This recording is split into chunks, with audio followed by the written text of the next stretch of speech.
A very good morning student. आज हम बात कर रहे हैं IFCI यानी कि industrial finance corporation of India. Previous video में हम लोगों ने डेवलपमेंट बैंक को देखा था, यानी डेवलपमेंट बैंक क्या होती हैं, उसके ऑब्जेक्टिव और उसके बारे में। तो आज जो हम बात कर रहे हैं IFCI, ये ही एक डेवलपमेंट बैंक का इम्पॉर्टेंट पार्ट है, यानी कि डेवलपमेंट बैंक में ही ये आता है IFCI। क्लियर है? यानी कि अगर आपसे पूछा जाए कि भारत में सबसे पहले डेवलपमेंट बैंक के रूप में कौन एस्टैब्लिश हुआ, तो देखिए ध्यान रखिएगा, ये जो इंडस्ट्रियल फाइनेंस कह सकते हैं इंस्टीट्यूशन के रूप में एक डेवलपमेंट बैंक का काम करने वाली सबसे पहली थी IFCI। यानी भारत की पहली डेवलपमेंट बैंक कौन सी थी? IFCI। क्लियर है? अगर हम बात करें डिफरेंट टाइप के डेवलपमेंट बैंक की कि डेवलपमेंट बैंक इन इंडिया, तो ध्यान रखिएगा IFCI, ठीक है, IDBI industrial finance corporation of India, industrial development bank of India, ICI bank, SIDBI, NABARD, ये सारे के सारे जो बैंक हैं वो क्या है? डेवलपमेंट बैंक में आते हैं। क्लियर है? तो यानी कि ये सारे के सारे डेवलपमेंट बैंक हैं और मोस्टली इनका जो काम रहता है वो डेवलपमेंट करना होता है इकोनॉमिक में। जो भारत की फर्स्ट डेवलपमेंट बैंक थी वो कौन सी थी? IFCI। और आज जो हम स्टडी करने वाले हैं वो इसी बैंक पर करने वाले हैं कि IFCI के बारे में। तो देखिए सबसे पहले थोड़ा इंट्रोडक्शन देखते हैं। The government of India set up the industrial finance corporation of India in July 1948। ध्यान रखिएगा कि भारत ने इस बैंक को कब एस्टैब्लिश किया था? जुलाई 1948 को। क्लियर है? यानी कि आपको मंथ भी याद रखना है, जुलाई का मंथ था और जो ईयर है वो 1948। ठीक है, यानी आज़ादी कब हुई थी? 1947 को, और उसके एक साल बाद हमें अपने देश में रिकंस्ट्रक्शन करना था, पुनर्निर्माण करना था, साथ ही साथ विकास करना था। ठीक है, इसीलिए इस बैंक को एस्टैब्लिश किया गया। इसमें जो मैनेजमेंट होता है, IFCI का मैनेजमेंट कैसे होता है, उसमें 12 डायरेक्टर होते हैं और प्लस एक CEO या हम कह सकते हैं चेयरमैन होता है। ठीक है, तो इसके बारे में हम इम्पॉर्टेंट बात करने वाले हैं आगे कि इसका कैसे मैनेजमेंट होता है। इसमें स्पेशल क्या है कि 4 आर नॉमिनेट बाय IDBI। इसमें जो 12 डायरेक्टर हैं उसमें से 4 डायरेक्टर तो IDBI के द्वारा ही अपॉइंट किए जाते हैं। क्लियर है आपको? चलिए बात करते हैं IFCI के इंट्रोडक्शन की। IFCI limited was set up as the statutory corporation. ध्यान रखिएगा, ये एक कैसा है? संवैधानिक। ठीक है, ये एक संवैधानिक कह सकते हैं संस्था है। क्लियर है? बाद में इसमें देखिए क्या दे रखा है, industrial finance corporation of India in 1948 for providing medium and long term finance for industry. इसका मेन काम क्या है कि मीडियम और यानी कि मध्यम और दीर्घकालीन जो लोन होता है वो औद्योगिक क्षेत्र को देना। ध्यान रखिएगा, ये एक वैधानिक कॉरपोरेशन है। ठीक है, ये आपको ध्यान रखना है। इन 1993 after repel of the IFCI act, IFCI become a public limited company. ध्यान रखिएगा, IFCI 1948 से लेकर 1993 तक एक कह सकते हैं कि इंस्टीट्यूट के रूप में काम कर रहा था, लेकिन 1993 यानी 1993 के बाद में ये एक सार्वजनिक कंपनी बन गई। क्लियर है? यानी कि 1956 के एक्ट के तहत ये क्या बन गई है? IFCI एक पब्लिक कंपनी बन गई है। Currently IFCI a government company with the government of India holding 61.0% of paid up capital of IFCI। ध्यान रखिएगा, वर्तमान समय में हम कह सकते हैं कि IFCI एक गवर्नमेंट कंपनी है, क्योंकि इसमें कितना भारत सरकार का होल्डिंग है? 61.02%, और 50% या 50% से ज़्यादा होने पर वो उसी का ही स्वामित्व बन जाता है। तो यहाँ पे सरकार की जो भागीदारी है IFCI में वो कितना है? 61.02%। ठीक है, IFCI is also registered with the Reserve Bank of India as a systematic important non-deposit taking non-banking financial company यानी NBFC।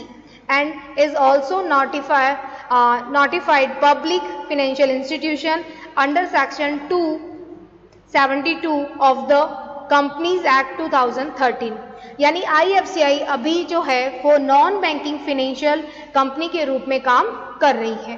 तो ध्यान रखिएगा, इसमें इंपॉर्टेंट क्या है कि IFCI जो है वो 1948 में एक कॉरपोरेशन के रूप में एस्टैब्लिश की गई थी। 1993 में यानी कंपनी एक्ट 1956 के तहत 1993 में इसे एक पब्लिक कंपनी बना दिया गया। क्लियर है? पब्लिक कंपनी इसे बना दिया गया। लेकिन करंट अगर हम बात करें चालू स्थिति में, तो ध्यान रखिएगा इसमें सबसे ज्यादा जो है भागीदारी ये किसकी बैंक है? सरकार की कंपनी कहलाएगी, गवर्नमेंट कंपनी।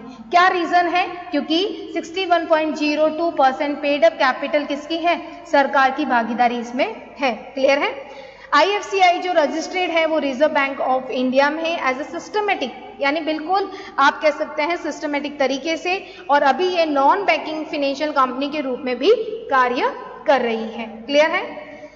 बात करते हैं CEO ऑफ IFCI, यानी कौन है IFCI के प्रेजेंट टाइम में CEO?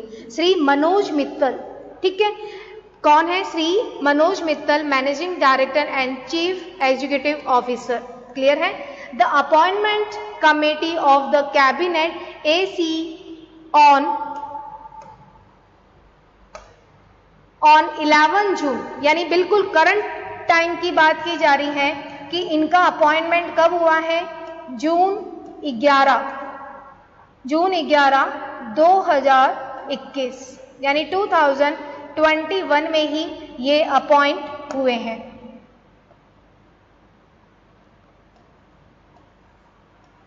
क्लियर है? यानी 11 जून 2021 में ही इनका अपॉइंटमेंट अप्रूवल हुआ है, और ये IFCI लिमिटेड के चेयर कह सकते हैं CEO नियुक्त हुए हैं, वो भी 3 इयर्स के लिए। ये 54 इयर्स के श्री मनोज मित्तल को 11 जून 2021 को आप कह सकते हैं ACC कमेटी, यानी कि appointment committee of the cabinet. ACC यानी क्या होता है? ACC का फुल फॉर्म क्या हो गया? Appointment of committee of the cabinet. ठीक है, 11 जून 2021 को इनको अप्रूवल मिल गया है। ठीक है, ये 3 साल के लिए नियुक्त हुए हैं। नेक्स्ट बात करते हैं हेडक्वार्टर ऑफ IFCI। हेडक्वार्टर कहाँ है IFCI का? न्यू दिल्ली। ये न्यू दिल्ली में आप कह सकते हैं ये ऑफिस बना हुआ है आपका हेडक्वार्टर IFCI का। कहाँ पे है? न्यू दिल्ली। ये आपको याद रखना है। ठीक है, मुख्यालय कहाँ है IFCI का? तो वो न्यू दिल्ली में है। क्लियर है? साथ ही साथ बात करते हैं कुछ रीजनल ऑफिसेज हैं IFCI के। ठीक है, रीजनल ऑफिसेज कहाँ हैं? चेन्नई में, हैदराबाद, कोलकाता, मुंबई। तो ये रीजनल ऑफिसेज हैं किसके? IFCI के। क्लियर है? यानी कि हमने अभी देखा कि हेडक्वार्टर मुख्यालय तो कहाँ है? नई दिल्ली में, और रीजनल ऑफिसेज कहाँ पे हैं? चेन्नई, हैदराबाद, कोलकाता, मुंबई, बेंगलुरु। ठीक है, ये इंपॉर्टेंट है जो ये रीजनल ऑफिसेज इनके बने हुए हैं। क्लियर? देखिए, ये जो IFCI है इनका मेन जो काम होता है वो यही होता है कि ज़्यादा से ज़्यादा डेवलपमेंट के लिए फाइनेंस प्रोवाइड करना, ये इनका मेन फंक्शन होता है। क्लियर है? अब हम बात करते हैं कि इनका एडमिनिस्ट्रेशन या कह सकते हैं IFCI का प्रशासन कैसे चलता है। अभी मैंने आपको बताया the administration and management of IFCI कितना है? 2 बोर्ड ऑफ डायरेक्टर कितने हैं? 1 चेयरमैन, 1 चेयरमैन और 12 डायरेक्टर हैं। आपको याद रखना है 1 + 12। क्लियर है? यानी 1 चेयरमैन और 12 डायरेक्टर हैं। The chairman is appointed by central government of India. हमारे भारत की केंद्रीय सरकार के द्वारा आप कह सकते हैं चेयरमैन की नियुक्ति होती है, और जो ये 12 डायरेक्टर हैं उनका अपॉइंटमेंट देखिए। 2 director appoint by central government, 4 director appointed by IDBI, 2 director जो है वो किसका है? शेड्यूल बैंक से, 2 directed by cooperative bank, and 2 directed कहाँ से आते हैं? LIC इन्वेस्टमेंट ट्रस्ट हो सकता है या अदर इंस्टीट्यूशन में आ सकते हैं। ठीक है, तो मेन इसमें कितना हुआ 1+12, 1 चेयरमैन एंड 12 डायरेक्टर। क्लियर है आपको? तो ये इम्पॉर्टेंट क्या है, ये इम्पॉर्टेंट एडमिनिस्ट्रेशन है। आप चाहें तो इसे ब्लॉक वाइज बनाकर बता सकते हैं कि यहाँ पे आप लिख सकते हैं चेयरमैन, और जो 12 डायरेक्टर हैं उनके बारे में आप बता सकते हैं कि कौन कहाँ से अपॉइंट होता है। तो आप ब्लॉक वाइज आंसर भी दे सकते हैं। इसका ऑर्गेनाइजेशन या आप कह सकते हैं प्रबंध IFCI का। क्लियर है आपको? तो ये हमने बात की है एडमिनिस्ट्रेशन ऑफ IFCI की। ठीक है, यानी प्रशासन या संगठन कैसा होता है। अब हम बात करते हैं नेक्स्ट इसके सब्सिडीज़ ऑफ IFCI, यानी सब्सिडीज़ में कौन कौन रहेगी सहायक के रूप में IFCI के लिए, तो वो उसके लिए बात करते हैं। तो देखिए, फर्स्ट है IFCI group has the following subsidies: stock holding corporation of India limited, IFCI venture capital fund limited, IFCI factor limited, IFCI infrastructure development limited and IFCI financial services limited. तो ये सभी जो है वो सब्सिडीज़ हैं आपके IFCI की, ये आपको ध्यान रखना है। क्लियर है? यानी कि IFCI की सब्सिडीज़ कौन कौन काम करती हैं उसके बारे में क्लियर। बात करते हैं नेक्स्ट हम कि ऑब्जेक्टिव ऑफ IFCI, यानी कि IFCI के ऑब्जेक्टिव क्या क्या हो सकते हैं। तो सबसे पहला है प्रमोटेड बाय न्यू एंटरप्रेन्योर्स, यानी कि ज़्यादा से ज़्यादा ये लोग क्या करते हैं कि IFCI के द्वारा ज़्यादा से ज़्यादा जो नए उद्यमी होते हैं उनको सपोर्ट किया जाता है कि वो क्या कह सकते हैं अच्छे से काम करें, अच्छे से उनको एडवाइस दें। ये IFCI का मेन ऑब्जेक्ट होता है कि न्यू एंटरप्रेन्योर्स को सपोर्ट करना, उनको प्रमोट करना, ताकि वो ज़्यादा से ज़्यादा इंडस्ट्री को डेवलपमेंट कर पाएँ अपनी, और साथ और इंडस्ट्री डेवलपमेंट के कारण हमारे देश की अर्थव्यवस्था का भी डेवलपमेंट हो पाए। सेकंड है बेस्ड ऑन न्यू टेक्नोलॉजी, ज़्यादा से ज़्यादा ये इनकी जो एडवाइस होती हैं या इनका जो लोन होता है वो नई नई तकनीकों के लिए होता है, ये आपको ध्यान रखना है। यानी न्यू टेक्नोलॉजी के बारे में एडवाइस देना, न्यू टेक्नोलॉजी को अपनाने के लिए बताना, तो ये सारा का सारा IFCI के द्वारा किया जाता है। नेक्स्ट है which would result in substitution of import, ज़्यादा से ज़्यादा आप देखते हैं कि ये सब्स्टिट्यूशन ऑफ इम्पोर्ट, यानी कि जो आयात करते हैं उनके, हम चाहते हैं कि जो भी हम आयात करते हैं उसका कोई ना कोई सब्स्टिट्यूशन हमारे देश में हो। अगर ज़्यादा से ज़्यादा न्यू टेक्नोलॉजी दी जाए या न्यू एंटरप्रेन्योर्स को हम अच्छी सी एडवाइस दें, उनकी इंडस्ट्री के बारे में उनको नॉलेज दें, ठीक है, और टाइम पर फंड प्रोवाइड करें, तो हम अपने इम्पोर्ट जो हम इम्पोर्ट करते हैं उसका सब्स्टिट्यूशन यानी कि प्रतिस्थापन भी कर सकते हैं। साथ ही है providing input for increasing agriculture product, ज़्यादा से ज़्यादा हम फोकस किस पे कर रहे हैं, कृषि के उत्पाद को बढ़ाने के लिए हम ज़्यादा से ज़्यादा कह सकते हैं फोकस करते हैं। यानी कि एग्रीकल्चर को टाइम पे फंड प्रोवाइड करना, एग्रीकल्चर के बारे में फार्मर्स को नॉलेज देना, उनको इन्फॉर्मेशन प्रोवाइड करना, उनको एग्रीकल्चर से रिलेटेड न्यू टेक्नोलॉजी के बारे में बताना, तो ये सभी हम कह सकते हैं इम्पॉर्टेंट ऑब्जेक्टिव होते हैं IFCI को। तो मेन जो फोकस किया गया है वो किस पे किया गया है, एग्रीकल्चर के ऊपर, ये आपको ध्यान रखना है।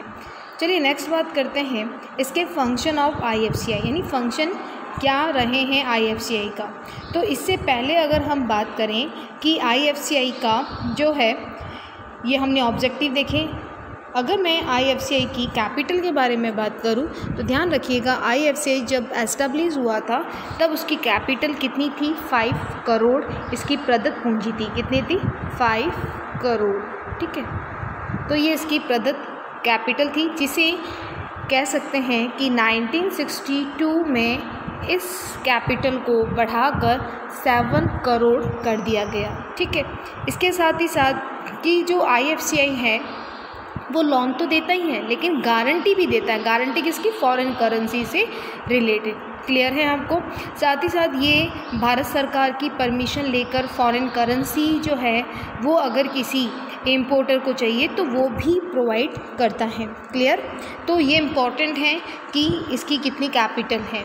अगर हम बात करें कि जो IFCI है वो अपना कैपिटल का अरेंजमेंट कहाँ से करता है, तो IFCI अपने कैपिटल का अरेंजमेंट शेयर, डिबेंचर या RBI से लोन लेकर करता है। क्लियर है? यानी कि RBI जो IFCI है उसको खुद को भी अपने आप को रनिंग करने के लिए यानी चलाने के लिए कुछ ना कुछ फ़ंड की आवश्यकता तो होगी, तो वो अपने फ़ंड का अरेंजमेंट कहाँ से करता है, ये इम्पॉर्टेंट है। तो वो जो IFCI है वो अपने फ़ंड का अरेंजमेंट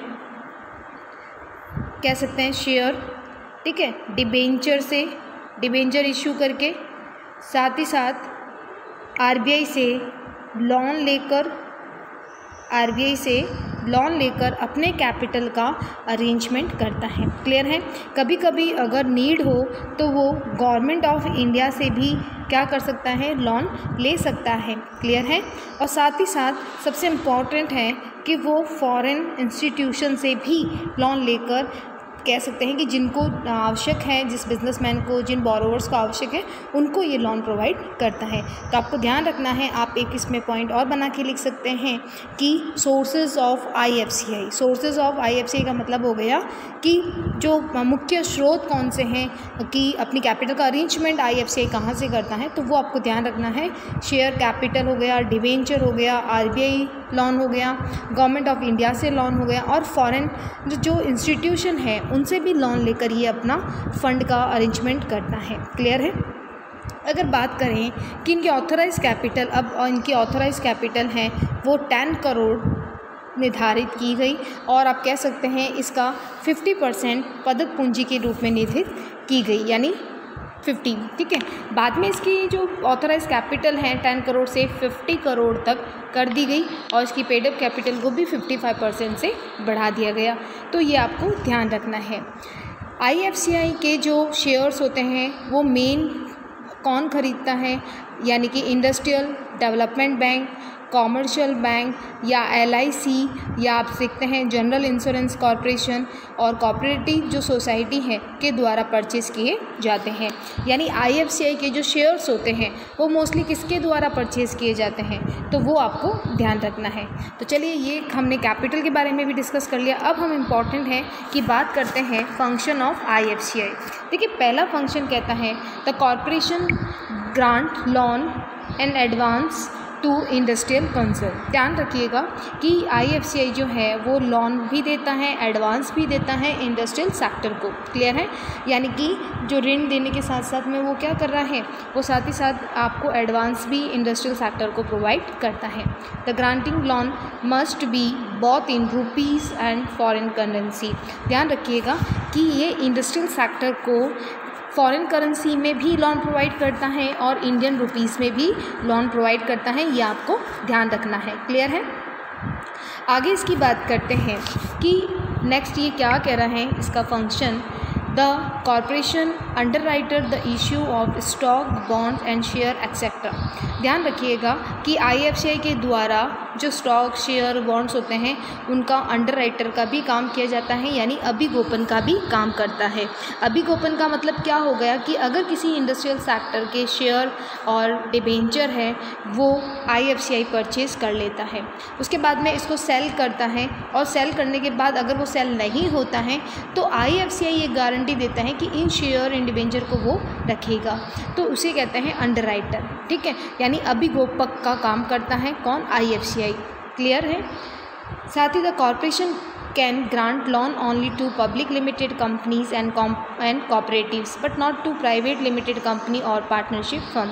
मोस्टली जो IFCI के जो लोन होते हैं वो सरकारी कंपनियों को और सहकारी कंपनियों को, यानी कि गवर्नमेंट कंपनी हो सकती है, यानी पब्लिक कंपनी हो सकती है, और कोऑपरेटिव यानी सहकारी, ठीक है, इनको मिलता है मोस्टली। लेकिन जो निजी क्षेत्र होते हैं और जो साझेदारी फर्म होते हैं उनको ये लोन थोड़ा मुश्किल से मिलता है, ये आपको ध्यान रखना है।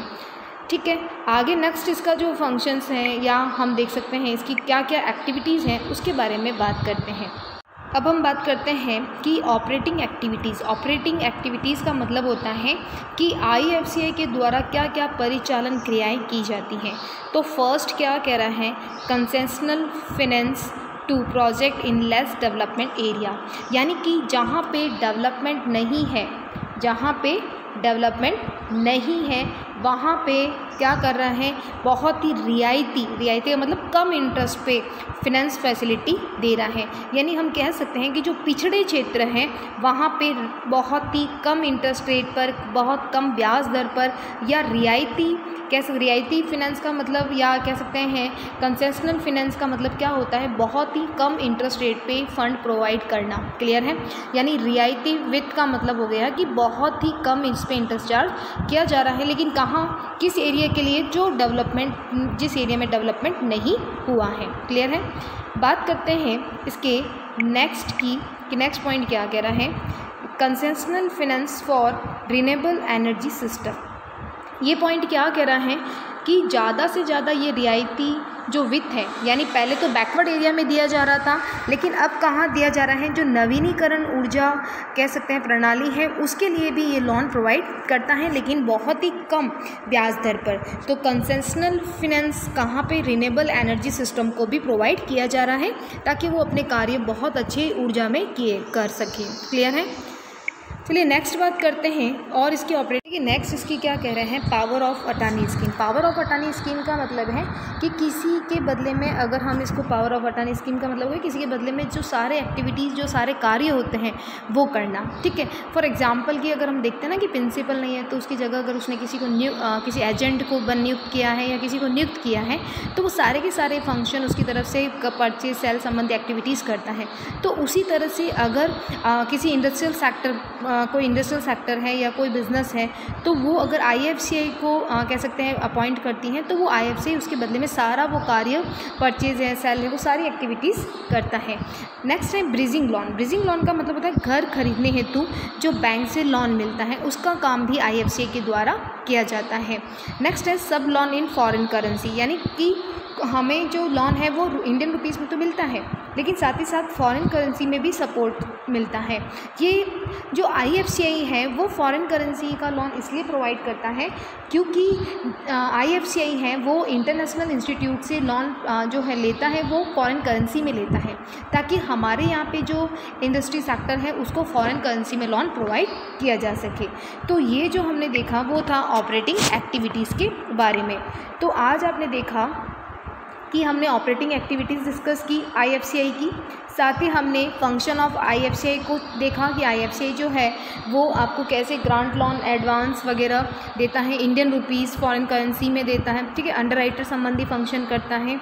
साथ में हमने IFCI के ऑब्जेक्टिव्स को देखा। ठीक है? ज़्यादा से ज़्यादा ये न्यू एंटरप्रेन्योर्स को ज़्यादा सपोर्ट करता है, उनको नई टेक्निक्स बताता है ताकि जो आप कह सकते हैं इंपोर्ट का भी सब्स्टिट्यूट हो पाए, यानी आयात प्रतिस्थापन हो पाए, साथ ही साथ हमारी इकोनॉमिक का डेवलपमेंट हो पाए। तो साथ हमने ऑब्जेक्टिव्स ऑफ IFCI डिस्कस किया, सब्सिडीज़ ऑफ IFCI को डिस्कस किया, साथ ही हमने देखा प्रशासन कैसा है IFCI का, और फिर हमने रीजनल ऑफिस देखे कि रीजनल ऑफिस में आपने देखा कि मेन जो है वो 4 रीजनल ऑफिस मैंने आपको बताया, चेन्नई, हैदराबाद, कोलकाता, मुंबई, और साथ ही हमने देखा हेडक्वार्टर, मेन ध्यान रखिएगा 2 मार्क्स का क्वेश्चन आता है, IFCI का हेडक्वार्टर न्यू दिल्ली में है। ठीक है? साथ ही हमने देखा कि अभी प्रेजेंट टाइम में CEO ऑफ IFCI कौन है, जो कि बिल्कुल करंट इन्फॉर्मेशन है 11 जून 2021, यानी 11 जून की ही बात है 2021 की, कि इनको अप्रूव, इनका जो अपॉइंटमेंट है वो अप्रूव हो गया प्रपोजल। ठीक है? और वो किस कमेटी ने किया था, ACC, appointment committee of cabinet. ठीक है?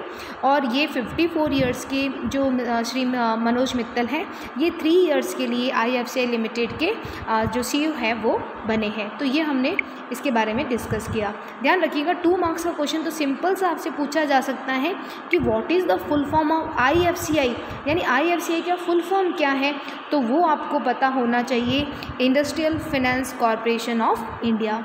तो आज के इस वीडियो में हम लोगों ने IFCI बहुत ही इंपॉर्टेंट डेवलपमेंट बैंक के बारे में डिस्कस किया। नेक्स्ट वीडियो में हम IDBI के बैंक के बारे में डिस्कस करने वाले हैं। Okay, thank you.